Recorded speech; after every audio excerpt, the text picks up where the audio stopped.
Joining us right now, Trevor Matich, our Redskins analyst. And Trevor, here was Redskins head coach Mike Shanahan yesterday in the post-game press conference addressing the media when asked whether he plans on being fired today and whether he will be giving an announcement or press conference to the media. This was his very inspiring response.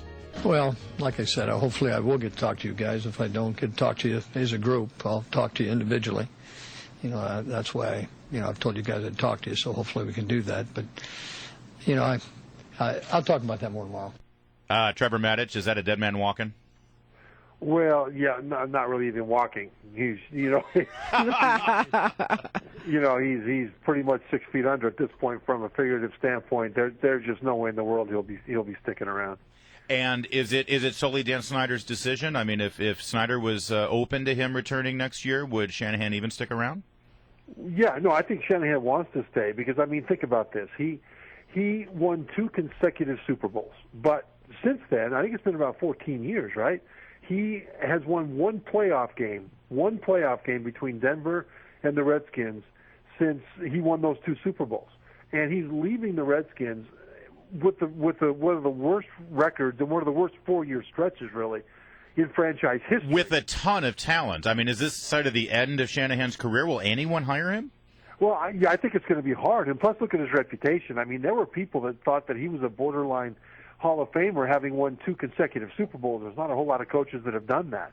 But all of a sudden now, I think this really tarnishes his reputation in this league because of the way he's leaving the franchise and all the different leaks and the personal agendas and the drama going on that have nothing to do with football. And there are a lot of people that blame him for a good measure of that. But Trevor, let's also think about the top of the team here, going up to Dan Snyder. We're going right into the drama right now. What exactly is the relationship here with RG3 and Dan Snyder? And then it seems like we're talking about, Shanahan, who was sort of the odd man out. Did that did that sort of play into the problems going on? Yeah, I think it did. I think that RG3 is a headstrong young man. And I really believe that he got a little bit ahead of himself when it comes to flaunting and wielding his relationship with the owner and trying to get what he wanted, because he's been very vocal this last year, really, about wanting the offense to be changed, about wanting to be used differently this year and going forward than he was used last year.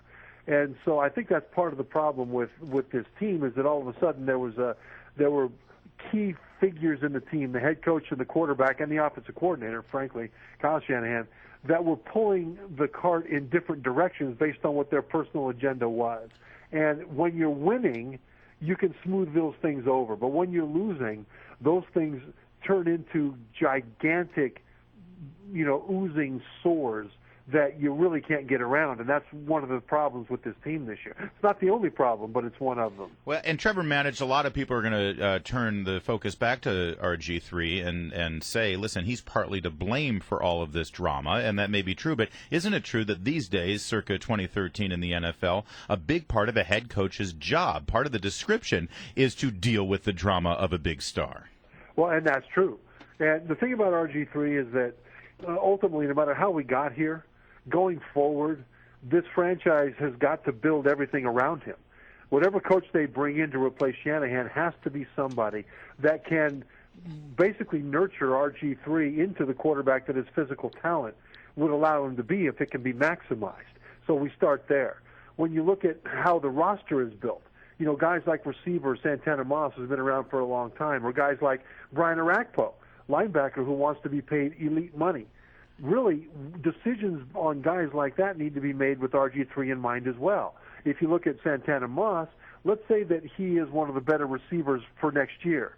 But because of his age, he won't be here 4 years from now. And they need to build this team thinking that RG3, in the next year or two, will start to come into the beginning of his prime. And then that prime will last 5 or 6 years.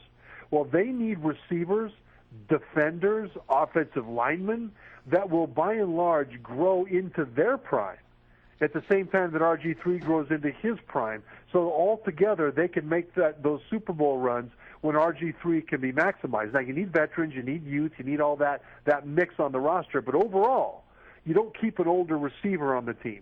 You don't pay one linebacker big money when you could get a bunch of guys at decent money for the same salary cap space and see which of them develop. Because remember, this is about RG3, and it's not even about next year. It's about next year RG3 will be developing still as a pocket passer. But you know what, Trevor, you just brought up a very good point when you're bringing up all these other players, because it wasn't necessarily an issue among, say, RG3, the owner, and the coach. But I also wonder what exactly is going on with RG3 and the chemistry with the other players. Are we talking about jealousy here? Well, the thing is, when Clinton Portis had a close relationship with the owner, it created a two-tier system where most of the players were beholden to the head coach, but one player, Clinton Portis, had leverage over the head coach, and he was treated differently on the practice field and in games because of his relationship with the owner. That's certainly what I believe, and that's certainly what a lot of the players in the locker room believe. If that's going on with RG3 as well, or the degree to which it might be going on, it hurts chemistry in the locker room. But the truth of it is, those players want to believe in RG3. They want to be led by RG3. They understand that their career going forward has everything to do with winning, and winning at this franchise means RG3 is successful as a player. So, when things go bad, then things like the relationship between the quarterback and the owner get extra scrutiny.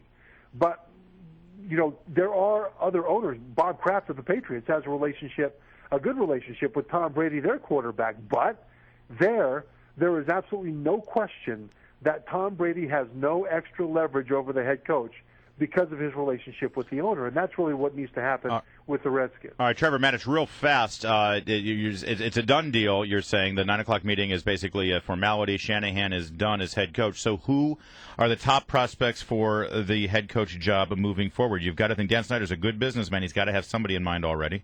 Yeah, they're talking about the offensive coordinator of the San Francisco 49ers or possibly the offensive coordinator of the Seattle Seahawks, both of which are working with mobile quarterbacks right now. I think the best quarterback or the best coach is current Penn State coach Bill O'Brien. He was a former offensive coordinator for the New England Patriots. He understands how to make quarterbacks successful working with Brady. He did a fantastic job at Penn State, and he's one of those coaches that would be a terrific quarterback developer for RG3. The problem right now is that it looks like he's rushing headlong towards a deal with the Houston Texans, but if I'm the Redskins, I step into that one and make an offer that he can't refuse. What about Lovie Smith, who is still out of work? He had a winning season with the Bears, and he focused on defense, which a lot of people think the Redskins need to focus on again. Yeah, Lovie Smith would be a good choice. An interesting name has come up, and that is Russ Grimm, former Redskins offensive lineman, one of the Hogs. Yeah. He's an assistant right now with the Arizona Cardinals. He would build a team that's focused on offensive and defensive line. Is this really the job, though, for someone who doesn't have head coaching experience in the NFL? I mean, given the drama situation they're stepping into. I don't know about that, though. I think if you've got the talent to be able to do it, then you should be the guy to do it.